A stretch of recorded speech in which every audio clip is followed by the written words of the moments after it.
একটি রূপক শয়তান, অপরটি আসল শয়তান।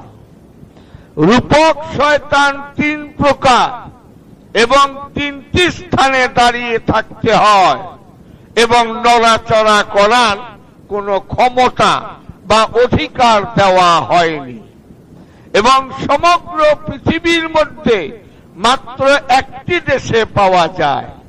সেই দেশটির নাম সৌদি আরব।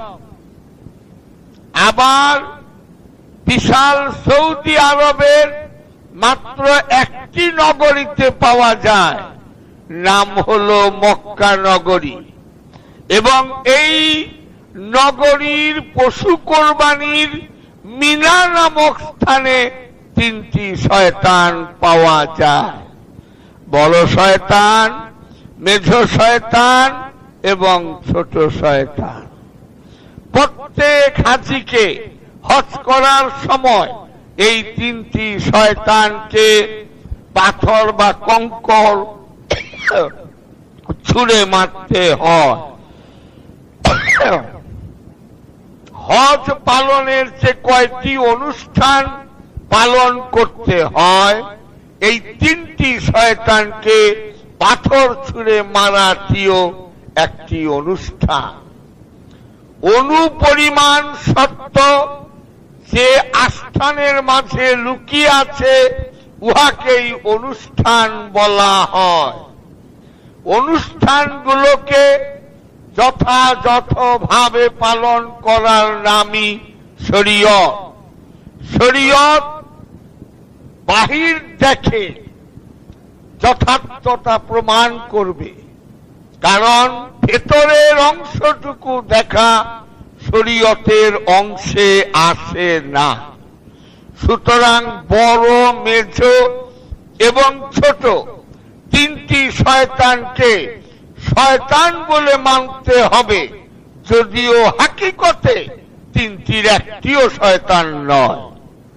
এই 3টি শরীয়তি শয়তান এজন্যই রাখা হয়েছে যে আসল শয়তান তথা হাকিকি শয়তানগুলোকে চিনতে পারে, জানতে পারে এবং পরিষ্কার বুঝতে পারে। আসল শয়তান তথা হাকিকি শয়তান হলো 4টি: ইবলিস, শয়তান, মারদুদ এবং খান্নাস। এই 4টি শয়তানও আবার আল্লাহর সমগ্র সৃষ্টি জগতে, অবশ্য আমার জানা মতে, মাত্র 2টি স্থানে থাকে এবং আর কোথাও থাকে না, এবং থাকার কোনো কোরআনিক আইন নাই নাই নাই। সেই 2টি স্থানের নাম হলো, এক জিনের অন্তর এবং অপরটি হলো মানুষের অন্তর। দুর্বল ইমানের দরুন অনেকে জিনের বিষয়টি সযত্নে এড়িয়ে যায়। এই 2টি অন্তর ছাড়া আসল শয়তানের থাকার আর কোন অনুপরিমাণ স্থানটিও আল্লাহ পাক রাখেননি অথবা রাখা হয়নি, কারণ সমগ্র সৃষ্টি রাজ্য তৌহিদে বাস করে এবং তসবিহ পাঠ করে।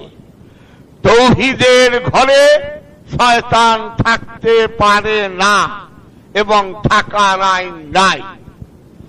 যে আকাশ হতে শয়তান আগুনের গোলা নিক্ষেপ করে, উহা মনের আকাশ, পৃথিবীর উপরের আকাশ নয়, কারণ পৃথিবীর উপরের আকাশটি তৌহিদে বাস করে। নবী রাসূলের কাছে যে ওহী আসে সেটা এক বিষয়, আর মৌমাছির কাছে যে ওহী আসে সেটা সম্পূর্ণ অন্য বিষয়। এই পার্থক্যটুকু ধরতে না পারলেই সব বিষয়ে তালগোল পাকিয়ে যায় এবং গোজামিলের জন্ম এখান থেকেই শুরু হয়ে যায়। আসল শয়তান মক্কার মিনাতে থাকে না, থাকে হাজীদের অন্তরে। ইবলিস মাটিতে থাকে না, বরং থাকে জিন এবং মানুষের অন্তরে। মরদুদ ধরণীতে থাকে না, জিন এবং মানুষের অন্তরে থাকে। খান্নাস আকাশ আর মাটিতে থাকে না, থাকে সকল জিন এবং মানুষের অন্তরে। বারবার মনে রাখতে হবে যে এই চার শয়তান কেবলমাত্র জিন এবং মানুষের অন্তরে থাকে এবং আর কোথাও থাকতে পারে না, এবং থাকার সামান্য আইনও রাখা হয়নি।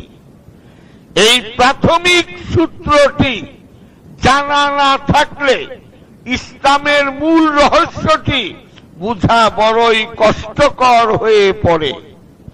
মানুষ সব সময় মনে করে যে শয়তান বাহিরে থাকে, এবং এই বাহিরে থাকার ধারণাটাই ইসলামকে বুঝবার সবচেয়ে বড় বাধা হয়ে দাঁড়ায়। মানুষ ভাবতেই চায় না যে শয়তানটি তার নিজের অন্তরেই লুকিয়ে আছে। এরও কারণ আছে।